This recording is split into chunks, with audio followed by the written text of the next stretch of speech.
माझं नाव डॉक्टर अझर अत्तार आहे आणि आपण निरामय हॉस्पिटलच्या ओपीमध्ये आहोत. 78 वर्षाच्या बाबांना आपण ऑपरेशन थिएटरच्या आतमध्ये शिफ्ट केलं.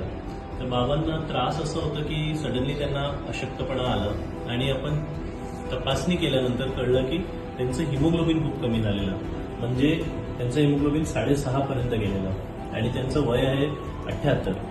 आता या वयामध्ये एवढं कमी हिमोग्लोबिन होण्याचे खूप कमी कारण आहेत.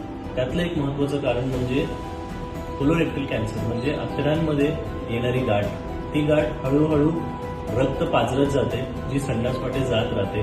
पेशंटला कळत नाही, कारण तो रक्त खूप जास्त प्रमाणात नसतो, थोड्या थोड्या प्रमाणात बऱ्याच दिवशी जात राहतो.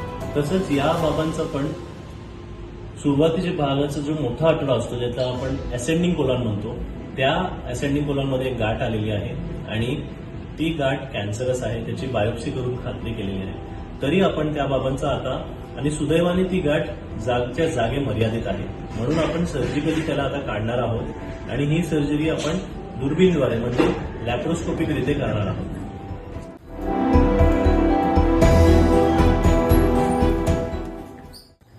जसं आता आपण बघितलं, पेशंटला आपण घेतलेलं आहे, त्यांना अॅनेस्थेशिया दिला आहे.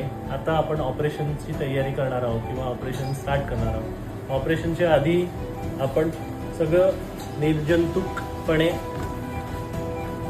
क्लीन कपडे घालतो आणि मग आपण ऑपरेशनला सुरुवात करतो. जर आपण इथे बघितलं तर पोटामध्ये आपण दुर्बीण टाकलेली आहे आणि हा असा आपल्याला स्पेस दिसतो जेव्हा आपण पोटाच्या आतमध्ये जातो. आता हे सगळे आतडे आहेत आणि या भागाला साधारण कॅन्सरची गाठ असणार आहे, तर ते आपण बघणार आहोत.